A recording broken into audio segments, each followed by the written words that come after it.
ધોરણ 11 chapter number 5 lecture number 3A 3A એટલે આપણે જે ત્રીજો લેક્ચર છે એના ત્રણ ભાગ પાડશું A B C પહેલા આપણે જોશું ન્યૂટનની ગતિનો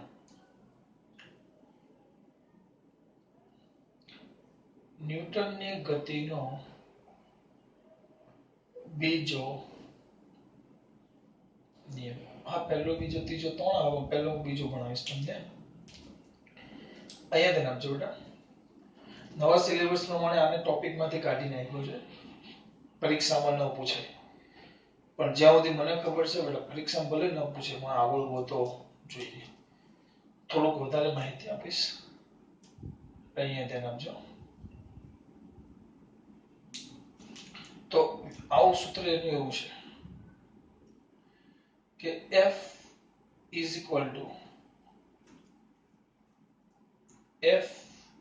equal to delta P by delta T delta P એટલે કે વેગમાનમાં થતો ફેરફાર delta T એટલે સમય છે બરાબર તો પદાર્થના વેગમાનમાં થતા ફેરફારનો સમય દર એટલે ફેરફાર વેગમાનમાં થતો ફેરફાર એમ પદાર્થના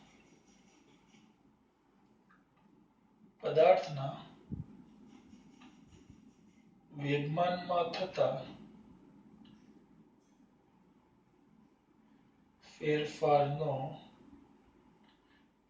થતા ફેરફારનો સમય દર એટલે ગુણોત્તર એનો એમ ફેરફારના છેદમાં સમય દર એ પદાર્થ પર લાગતા પરિણામી બાહ્ય બળ જેટલો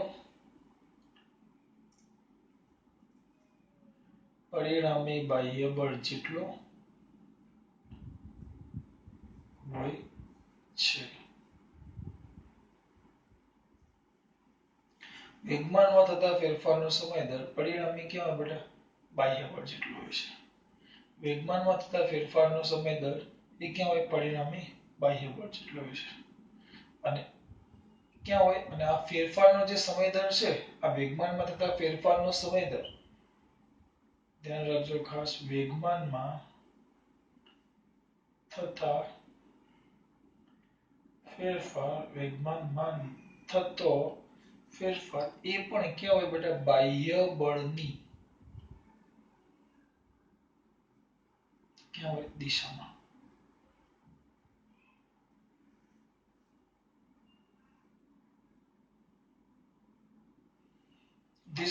તમારો આ થઈ ગયો ન્યૂટનની ગતિનો બીજો નિયમ આ જિંદગીમાં ભૂલાવવો જોઈએ નહીં વેગમાનમાં થતા ફેરફારનો સમય દર ટૂંકમાં સમય સાથે વેગમાનમાં થતો ફેરફાર એ કોના પર આધાર રાખે બળ પર વેગમાન એટલે શું એ તમે તમને કમ્પ્લીટ સમજાવ્યું છે તો વેગમાનમાં થતો ફેરફાર એ કોના પર આધાર રાખે બેટા વેગમાનમાં થતા ફેરફારનો સમય દર બળ જે બળ લગાવો હોય જેમ બળ વધુ હોય તો વેગમાનમાં ફેરફાર ઝડપથી થાય બળ ઓછું હોય તો વેગમાનમાં થતો ફેરફાર કેવો હોય ઓછો હું જે કેવું ખબર પડે છે એક સિમ્પલ વસ્તુ છે ઉદાહરણ આપો સમજવું હોય તો એક સાયકલ છે આ રસ્તો છે અહીંયા એક ગાડી કે લારી તમે જે સમજો આના પર હું 10 ન્યૂટન બળ કેટલું બળ લગાડું 10 ન્યૂટન કેટલું બળ લગાડું બેટા 10 ન્યૂટન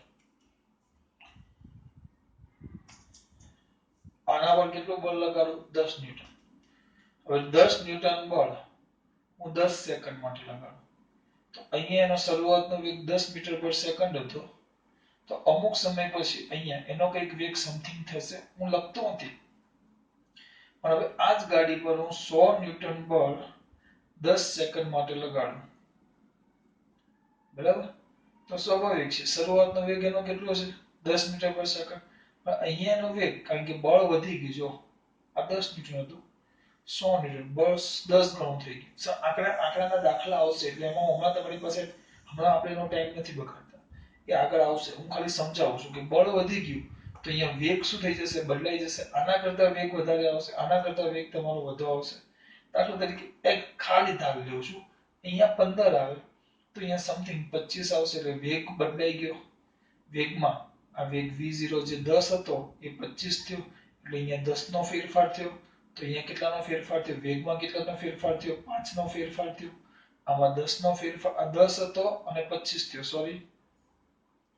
તો આમાં 15 નો ફેરફાર થયો. તો આ ફેરફાર વેગમાં ફેરફાર થયો તો વેગમાનમાં પણ ફેરફાર થશે. તો વેગમાનમાં ફેરફાર એ કોના પર આધાર રાખે? બળ પર. જેમ બળ વધારે એટલા જ સમય માટે બળ વધારે તો વેગમાનનો ફેરફાર કેવો હશે? વધારે હશે. બળ ઓછું હશે તો વેગમાનનો ફેરફાર કેવો હશે? ઓછો. એટલે કે એટલે જ કહીશ પદાર્થ પર લાગતા પરિણામી બાહ્ય બળ જેટલું હોય છે. વેગમાનનો ફેરફાર એટલે વેગમાં ફેરફાર, જેટલું બળમાં ફરક હશે એટલો ફેરફાર થાય. આવી ગયું? હવે કઈ જ નહીં, મારો વારો. તમે સમય લઈ લે, limit delta T tends to 0 લેતા સમયને બહુ નાનો લઈએ આપણે. તો બળ f જ રાખો. તો આ સૂત્ર થઈ જશે dp dt. dp dt. પરંતુ આપણે બધા જ ભણી ગયા, તમે હું તો ખાસ, મેં ચલાવેલું છે બીજા લેક્ચરમાં વેગમાન. શું ચલાવેલું? f બરાબર તો સર ma થાય. સોરી, એકદમ સોરી, પણ p is equal to તો mv થાય. p is equal to તો mv. તો p બરાબર mv લેવું તો અહીંયા આવશે d by dt into mv. m પદાર્થનું દળ, v પદાર્થનો વેગ. તો પદાર્થનું દળ તો કેવું હોય? અચળ. તો m અચળ તો આવશે dv by dt. વેગનું સમયની સાપેક્ષે વિકલન. વેગનું સમયની સાપેક્ષે વિકલન. તો વેગનું સમયની સાપેક્ષે વિકલન શું મળે? પ્રવેગ. નાઈસ. પરંતુ સાથે સાથે પાછું આપણે કાઉન્સમાં લખી જ નાખીએ મારા દીકરાઓ કે but dv by dt is equal to તો a, જેને પદાર્થનો પ્રવેગ કહેવાય. તો તમારી પાસે સૂત્ર નવું આવ્યું f બરાબર ma. તો આ થઈ ગયું સમીકરણ નંબર 2. આ સ્ટાર સૂત્ર છે, સ્ટાર. એટલે આમાં ભૂલ ન થવી જોઈએ. તો આના પરથી કહી શકાય કે ન્યૂટનની ગતિનો બીજો નિયમ એ તમને બળની માહિતી આપે. યાદ રાખજો, સોરી, બળનું મૂલ્ય આપે. બરાબર? હું બહુ બધું ચલાવીશ તમને બીજો નિયમ આખો. તો કયો બેટા? ન્યૂટનની ગતિનો, કોનો? ન્યૂટનની ગતિનો બીજો નિયમ એ બળનું મૂલ્ય આપે.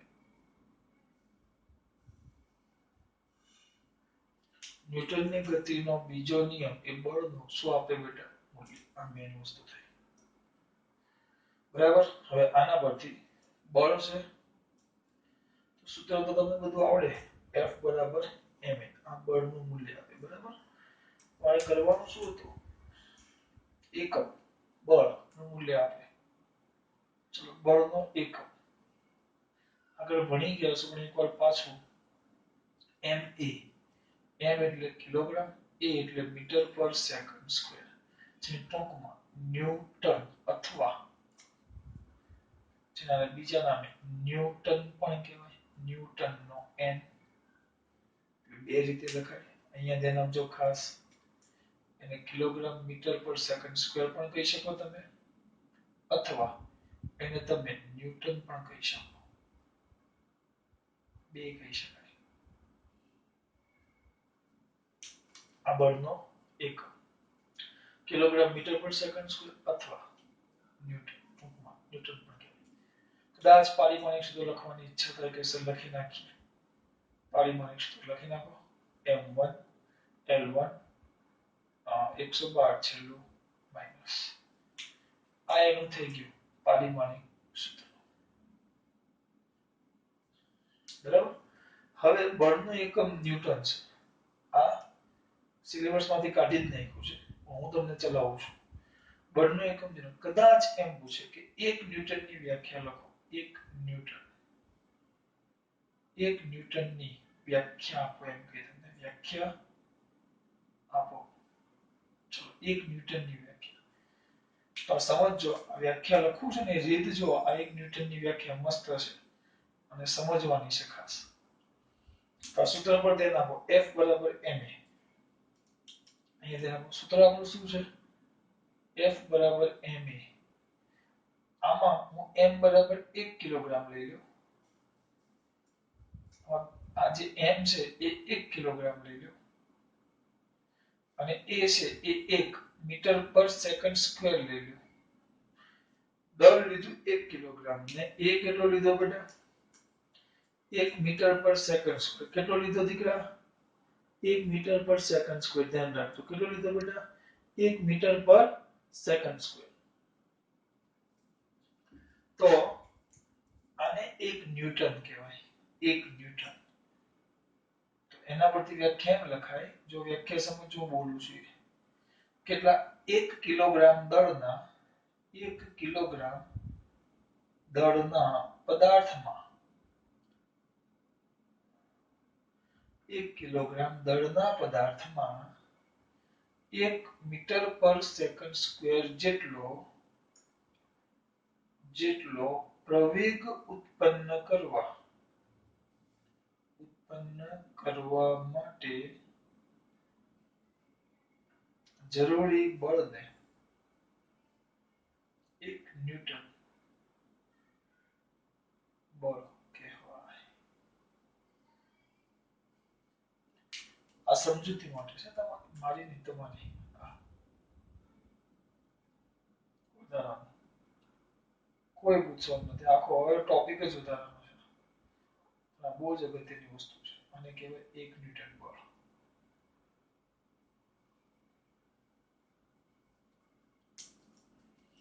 હવે આની જગ્યાએ એક ડાઇન કે એક ડાઇન યાદ કરો સીજીએસ નું ડાઇન કહેવાય. તો કિલોગ્રામ ના જગ્યાએ ગ્રામ આવી જાય અને મીટર પર સેકન્ડ સ્ક્વેર ના જગ્યાએ સેન્ટીમીટર પર સેકન્ડ સ્ક્વેર આવે. કિલોગ્રામ ના જગ્યાએ ગ્રામ આવી જાય અને મીટર પર સેકન્ડ સ્ક્વેર ના જગ્યાએ સેન્ટીમીટર પર સેકન્ડ સ્ક્વેર આવે. એટલે એમ લખાય કે 1 ગ્રામ પદાર્થમાં કે 1 ગ્રામ પદાર્થમાં 1 સેમી પર સેકન્ડ સ્ક્વેર જેટલો પ્રવેગ ઉત્પન્ન કરવા માટે જરૂરી બળને 1 ન્યૂટન નો કહેવાય 1 ડાઇન બળ કહેવાય.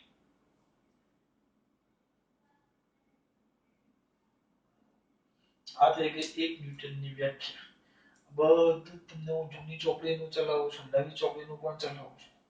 ટોપિક કાઢી નાખ્યો છે એટલે આ ટોપિક જૂની ચોપડી પ્રમાણે ચલાવ્યો છે. આ બધું અંદર આપેલું છે વ્યાખ્યા અને બધું. એટલે એ લોકો એવું કર્યું છે અહીંયા સમપ્રમાણ લખ્યું છે પછી ચલે છે અચળાંક કે લીધો છે અને અચળાંક કે બરાબર પાછો 1 લઈ લીધો છે ખબર ન પડી. ફટાફટ જો અહીંયા લખે f ચલે છે dp/dt ચલે છે લખે ચલે છે જગ્યાએ લખ્યું k dp/dt. એ જ કિંમત આગળ વધારો એટલે k ma અને પછી લખી નાખ્યું k બરાબર તો 1 તો f બરાબર શું થઈ ગયું ma. એવી રીતે આપ્યું છે. આપણે એવું કઈ કરવું નથી. આપણે આટલું યાદ રાખો તો અગત્યનું છે. હવે આગળ હા એટલે વ્યાખ્યામાં ત્યાં થોડો ફરક પડી જાય કે વેગમાનમાં થતા ફેરફારનો સંબંધ પદાર્થ પર લાગતા પરિણામી બાહ્ય બળના સમપ્રમાણમાં હોય છે. કારણ કે અહીંયા ચલે છે મૂકે છે. આપણે જેટલો હોય છે કારણ કે અહીંયા ઇઝ ઇક્વલ ટુ મૂક્યું છે. ધ્યાન રાખજો આ લોકો સમપ્રમાણ લખે એટલે અહીંયા ચલે લખે હમણાં ચલાવ્યું એમ પછી એના જગ્યાએ કે લખે પછી છેલ્લે કે બરાબર 1 લઈ લે પાછળ. એટલે આપણે એવી મૂર્ખામી કરવાની થતી નથી. આપણે આ યાદ રાખવાનું. એટલે f બરાબર ડેલ્ટા p/ડેલ્ટા t ને f બરાબર ma. હવે કદાચ મારા દીકરાઓને યાદ હોય તો જો f બરાબર તો ma મેં તમને કીધું બરાબર.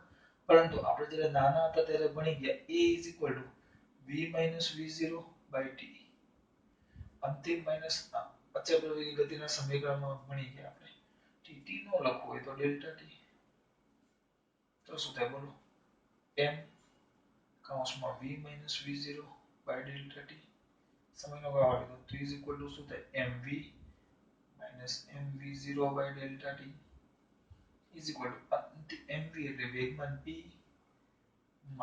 p0/ડેલ્ટા t વ્યવસ્થિત લખવા તો ઇઝ ઇક્વલ ટુ ડેલ્ટા p/ડેલ્ટા t. કેમ ડેલ્ટા p કેમ ડેલ્ટા t? આ અંતિમ વેગમાન અને પ્રારંભિક વેગમાન તો વેગમાનમાં થતો ફેરફાર ડેલ્ટા p/ડેલ્ટા t.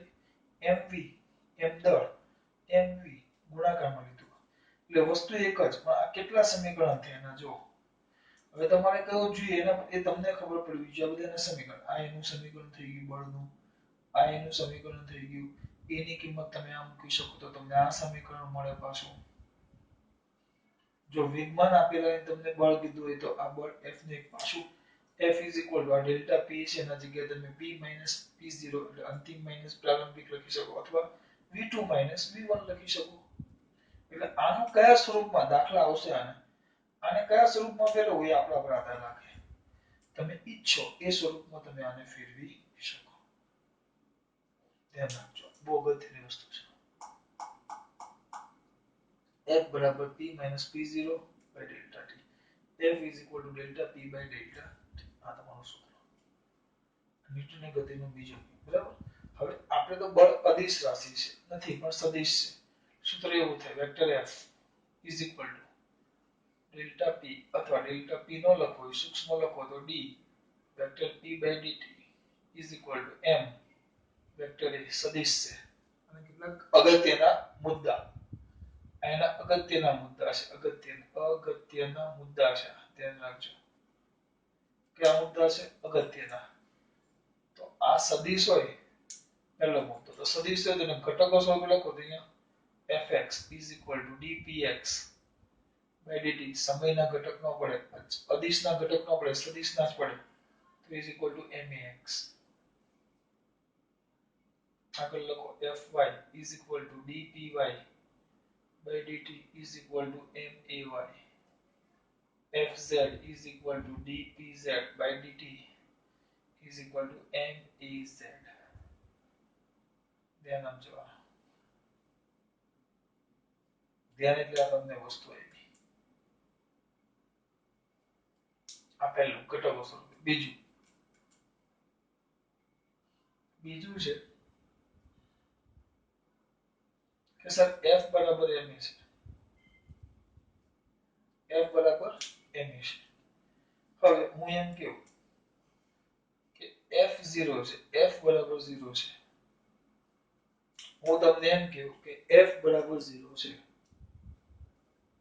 હું તમને શું કહું દીકરા કે આ જે બળ છે એ f બરાબર 0 છે જો હું તમને એમ કહું તેના કુલ બે વસ્તુ શક્ય છે ક્યાં m બરાબર 0 હોય ક્યાં a બરાબર 0 આ બેમાંથી એક વસ્તુ શક્ય છે પણ m બરાબર 0 એ તો કદી શક્ય જ નથી કારણ કે દરેક પદાર્થ કે દરેક કણ કંઈક તો દળ ઠરા ભેજ એટલે આ 0 શક્ય નથી તો શું 0 થયો a બરાબર 0 એનો મતલબ શું dv by dt બરાબર 0 એનો મતલબ શું કે સમય સાથે વેગમાં થતો ફેરફાર એમ થાય સમય સાથે વેગમાં થતો ફેરફાર 0 સમય સાથે વેગમાં કોઈ ફેરફાર થતો પ્રવેગ 0 છે એટલે dv by dt પ્રવેગ ભણી ગયા dv by dt 0 એટલે સમય સાથે વેગમાં થતો ફેરફાર 0 એટલે તમારો વેગ કેવો રહે અચળ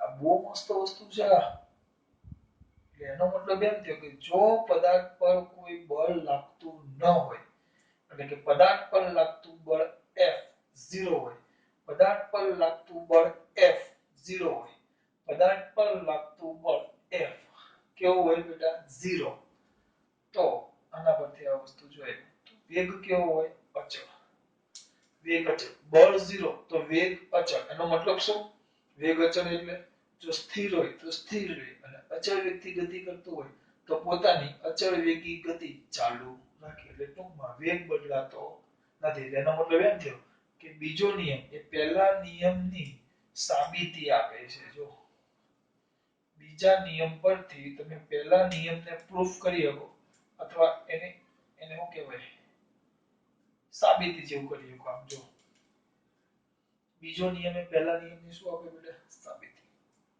આના પરથી કહી શકાય જો બળ 0 તો વેગ અચળ બળ 0 તો વેગ અચળ આ વસ્તુ છે વેગ અચળ એટલે જો પદાર્થ સ્થિર હોય તો પદાર્થ સ્થિર અવસ્થામાં રહે અને અચળ વેગથી ગતિ કરતો હોય તો પોતાની અચળ વેગી ગતિ શું રાખે બેટા ચાલુ આ બે મુદ્દા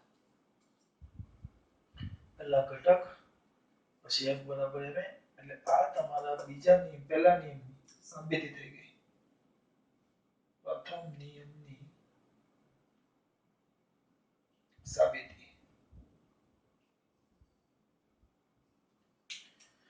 કયા નિયમની સાબિતી થઈ ગઈ બેટા? પહેલા નિયમની. ધ્યાન આપજો. કયા નિયમની સાબિતી થઈ ગઈ દીકરા? પહેલા નિયમની. આવો. કયા નિયમની સાબિતી થઈ ગઈ? પહેલા નિયમની. ધ્યાન રાખજો ખાસ. ટેબલ ખસેડવાનું છે.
હવે જો અંદર ક્યાં હતા આપણે બેટા? સાબિતીની વાત કરી. એમાં એક છેલ્લો મુદ્દો બાકી છે, એ આપણે જોઈ લઈએ.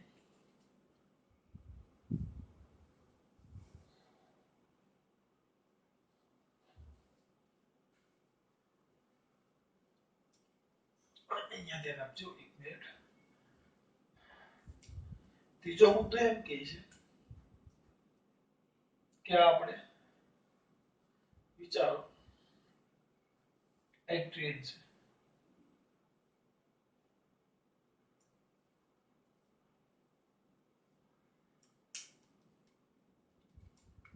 હવે અહીંયા થી કોઈક વ્યક્તિ, અંદર બેઠેલો કોઈક વ્યક્તિ છે, એક દડાને બહાર ફેંકે છે. તો જુદા જુદા સ્થાને, હવે આ અલગ અલગ સ્થાન છે, એક દડાને ફેંકે છે. તો અત્યારે એનો જે પ્રવેગ એ છે હાલ આ સમયે, જો હું જે તીર દોર્યું છે સ્થાન, તો આ છે ને આ ત્વરિત ઘટના છે. આ નિયમ F બરાબર m હમણાં માટેની વાત છે. દાખલા તરીકે અહીંયા ધ્યાન આપો, અથવા આમાં ખબર ન પડે બીજું ઉદાહરણ આપો. એક બ્લોક છે, આ બ્લોક પર હું 10 ન્યૂટન બળ લગાડું, તેના કારણે અહીંયાનો પ્રવેગ કંઈક એ હશે. F બરાબર m નો ઉપયોગ કરો, F બરાબર m નો ઉપયોગ કરો, m દળ બરાબર 1 કિલોગ્રામ લઈ લો કે ભાઈ દળ m બરાબર 1 કિલોગ્રામ છે. દળ 1 કિલોગ્રામ લઈ લો તો મને a મળી જાય 10, કારણ કે a બરાબર F by m, પણ m 1 છે. જો હવે અહીંયા આગળ જાય બરાબર, તો બળ 5 ન્યૂટન છે. બળ 5 ન્યૂટન છે, તો અહીંયા પ્રવેગ કેટલો આવશે સર? 5 મીટર પર સેકન્ડ સ્ક્વેર. એનો મતલબ એમ થયો કે પદાર્થનો હાલનો પ્રવેગ જે હોય, પ્રવેગ અત્યારનો જે પ્રવેગ હોય, એ પ્રવેગ તેના પર લાગતા હાલના બળ ઉપર આધાર રાખે. જે તે સમયનો પદાર્થનો પ્રવેગ કે જે તે સમયે પદાર્થ પર લાગતા બળ ઉપર આધાર રાખે, નહીં કે શરૂઆતમાં એ પદાર્થ પરનો, એ શરૂઆતમાં એ પદાર્થનો પ્રવેગ કેટલો હતો એના પર આધાર રાખતો. શરૂઆતમાં એના પર બળ, એના ઇતિહાસ સાથે કઈ લેવા દેવા જ નહીં. હમણાં કેટલું બળ તો એટલો પ્રવેગ, હમણાં કેટલું બળ તો એટલો પ્રવેગ, હમણાં આટલો પ્રવેગ તો બળ કેટલું તે સમયની વાત છે. ઇતિહાસ સાથે કઈ લેવા દેવા નહીં. આગળ હું હતું એનાથી કોઈ લેવા દેવા નહીં. ચલો ખાસ વાત.